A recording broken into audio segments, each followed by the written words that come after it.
Assalamu alaikum dear students, this is Mansur Ali Narejo. In today's lecture we are going to learn about the uses of enzyme and the factors affecting the activity of an enzyme.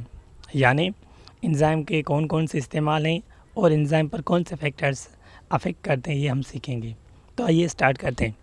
Many enzymes are used commercially in industries.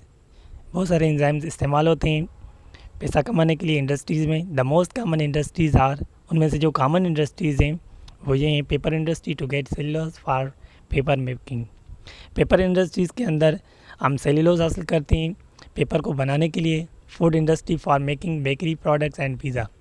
Food industry में हम bakery products बनाने के लिए या pizza बनाने के लिए हम इस्तेमाल करते हैं एंजाइम्स को. Braving industry for conversion of sugar into alcohol, यानी शुगर को हम अल्कोहल में कन्वर्ट करने के लिए वहाँ पर एंजाइम्स इस्तेमाल करते हैं. Are bio detergents use to remove different type of stains, यानी जो मुख्तलिफ़ किस्म के रंग्स होते हैं, स्टेन्स होते हैं, उनको ख़त्म करने के लिए, उनको रिमूव करने के लिए हम इनका इस्तेमाल करते हैं. उसके बाद जो फैक्टर्स हैं एंजाइम के फंक्शन पर अफेक्ट करते हैं वो ये हैं. In nature organism adjust the condition of their enzyme to produce an optimum rate of reaction. यानी नेचर में जो जानदार होते हैं वो एक ख़ास किस्म की यानी ऑप्टिमम रेट जो रिएक्शन की एक रफ्तार होती है वो यानी कायम रखते हैं. Where necessary are they may have enzymes which are adapted to function well in extreme condition where they live. यानी उनके लिए जो यानी वो अपनाते हैं फंक्शंस को जहाँ पर वो यानी कंडीशंस में जहाँ पर वो ज़िंदा रह सकें. Where they live. So substrate concentration. It has been shown experimentally that if the amount of enzyme is kept constant and the substrate concentration then gradually increase. यानी ये एक ऑब्जर्वेशन किया गया है कि अगर हम एंजाइम की कंसंट्रेशन को कांस्टेंट रखें, एक फिक्स रखें और सबस्ट्रेट को आहिस्ता आहिस्ता बढ़ाएं, इंक्रीज़ करें, the reaction velocity will increase until it reaches a maximum. यानी जो रिएक्शन की रफ्तार होती है वो भी बढ़ती है जब तक वो मैक्सिमम ना हो जाए. After which further increase in the substrate concentration produce no significant change in reaction rate. उसके बाद यानी जब वो मैक्सिमम रेंज पर पहुंचता है उसके बाद अगर हम सबस्ट्रेट की कंसंट्रेशन इंक्रीज़ करेंगे तो भी उसकी यानी जो रिएक्शन का रेट होगा वो चेंज नहीं होगा, उसकी एक लिमिट होती है. तो इन अदर वर्ड्स अगर हम इनको दूसरे अल्फाज में समझें, the enzymes molecule are saturated with substrate.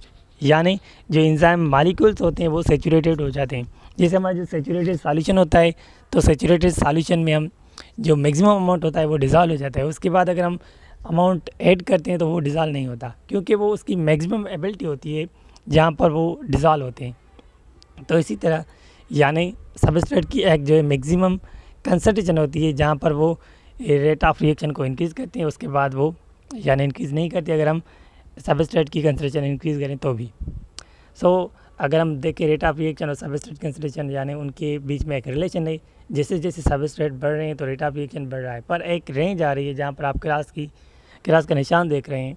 अगर उसके बाद हम सबस्ट्रेट की कंसंट्रेशन इंक्रीज़ करें रेट ऑफ रिएक्शन पर कोई भी इफेक्ट नहीं पड़ रहा. The excess substrate molecules cannot react until the substrate already bound to the enzyme has reacted and been released. यानी जो इजाफी सबस्ट्रेट होंगे मॉलिक्यूल्स होंगे वो तब तक रिएक्ट नहीं करेंगे जब तक जो पहले वाला मौजूद सबस्ट्रेट है यानी जो रिएक्टेंट है वो एंजाइम से प्रोडक्ट में अलग नहीं होता, यानी वो प्रोडक्ट में कन्वर्ट होकर उससे अलग नहीं होता तब तक यानी सबस्ट्रेट वहाँ पर अटैच नहीं होगा.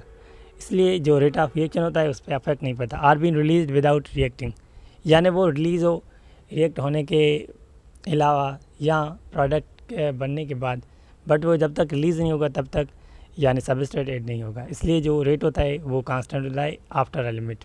Temperature. The protein nature of enzyme makes the extremely sensitive to thermal changes.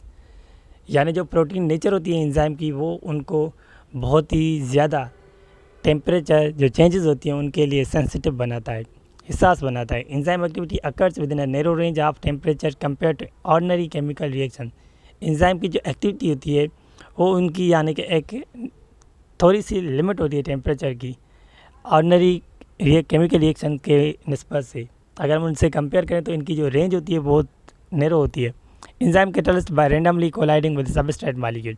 Enzymes जो हैं वो कैटलाइज करते हैं यानी एक दूसरे से रिएक्ट करते हैं वो जब उनके बीच में कुलियन होती है मॉलिक्यूल से एक दूसरे से टकराते हैं. Increasing temperature and the increase कुलियन which also increase the rate of reaction. यानी जब आप इंक्रीज टेम्परेचर कर रहे हैं, एज अ रिजल्ट जो कूलियन होगी वो भी इंक्रीज होगी, काइनेटिक एनर्जी इंक्रीज होगी, so the rate of reaction will also increase. Farming more product, नतीजे में जो हमारी प्रोडक्ट होगी वो ज़्यादा बनेगी। However increasing temperature also increase the vibration and the structure of enzyme is lost. यानी जब हम इंक्रीज टेम्परेचर कर रहे हैं तो यानी कि वाइब्रेशन बढ़ेगी, तो एंजाइम की जो स्ट्रक्चर होगी वो भी यानी लॉस होगी, ज़ाया होगी। सो एंजाइम यानी अगर इसका हम मिसाल लें तो एंजाइम क्या होगा, नीनेचर होगा। This changes decrease the rate of enzyme reaction or it may be ceased completely. तो ये जो चेंजेस हैं एंजाइम की स्ट्रक्चर में, तो वो एंजाइम के जो काम होगा उसे रोकेंगी या उसे मुकम्मल बंद कर देंगी। इन summary a temperature increase initially the rate of reaction will increase. तो अगर हम इस चीज़ की समरी निकालें, इसका मकसद निकालें, तो अगर हम टेम्परेचर को इनिशियली इंक्रीज़ कर रहे हैं तो रेट ऑफ रिएक्शन इंक्रीज़ होगा because of increase kinetic energy, क्योंकि काइनेटिक एनर्जी बढ़ रही है। However the effect of bond breaking will become greater and greater. यानी जो बॉन्ड ब्रेकिंग का इफेक्ट होगा वो ज़्यादा से ज़्यादा होगा, and the rate of reaction will begin to decrease. और उसके बाद जो रेट ऑफ रिएक्शन होगा वो डिक्रीज़ होगा as shown in figure given diagram. तो आप डायग्राम में देख सकते हैं, डायग्राम में जैसे जैसे हम यानी टेम्परेचर इंक्रीज़ कर रहे हैं तो रेट ऑफ रिएक्शन भी इंक्रीज़ हो रहा है। पर एक मैक्सिमम टेम्परेचर के बाद 37 सेंटीग्रेड के बाद एंजाइम डीनेचर होगा, उसके बाद जो एंजाइम की एक्टिविटी होगी वो कम होगी या मुकम्मल बंद हो जाएगी। Heat energy causes more collisions between enzymes and substrate. ठीक है, तो एंजाइम का as a result rate of reaction की, और जब मैं ऑप्टिमम टेम्परेचर आएगा उसके बाद enzyme denature at high temperature, so rate falls repeatedly. अगर एंजाइम डीनेचर होगा तो जो एंजाइम का रेट होगा वो भी डिक्रीज होगा तेज़ी से। PH enzymes are also sensitive to pH due to their protein nature. Enzymes जो हैं वो सेंसिटिव हैं नेचर में, प्रोटीन नेचर की वजह से। All enzymes work at their maximum rate at narrow range of pH. सभी एंजाइम्स यानी मैक्सिमम रेट जो होता है उनका यानी वो बहुत कम होती है पीएच, यानी उनकी जो रेंज होती है वो नॉर्मल होती है, नैरो होती है। The point where the enzyme is the most active, यानी वो पॉइंट जहाँ पर एंजाइम ज़्यादा से ज़्यादा एक्टिव होता है is known as optimum pH. उस पीएच को हम ऑप्टिमम पीएच कहते हैं। For example pepsin work at low pH. Pepsin जो है लो पीएच पे काम करता है, it means it is highly acidic, ये एसिडिक है, यानी लो पीएच को हम एसिडिक भी कहते हैं। While trypsin work at high pH. Trypsin जो है हाई पीएच पर काम करता है, इट इज़ बेसिक, क्योंकि वो बेसिक है। Most enzymes work in neutral pH. बहुत सारे एंजाइम्स जो है न्यूट्रल पीएच में काम करते हैं 7.4, क्योंकि जो ब्लड की पीएच होती है वो 7.4 होती है, तो एंजाइम मोस्टली वर्क करते हैं ब्लड के अंदर। तो इस कंडीशन में यानी मोस्टली न्यूट्रल पीएच पर वर्क करते हैं। Small change in pH above और below the optimum do not cause a permanent change to the enzyme. यानी अगर हल्की सी चेंज हो रही है पीएच में तो यानी उनकी जो ऑप्टिमम होती है या उनकी जो एंजाइम की चेंजेस होती हैं वो इतनी अफेक्टेड नहीं होती। Since the bond can be reformed, क्योंकि जो बॉन्ड होते हैं वो दोबारा बन सकते हैं। However extreme change in pH can cause enzyme to denature and permanently loss their function. पर अगर ज़्यादा चेंजेस होंगी पीएच में तो वो उसमें एंजाइम की जो डीनेचर होगा और एंजाइम का जो फंक्शन होगा वो मुकम्मल ख़त्म हो जाएगा, बंद हो जाएगा।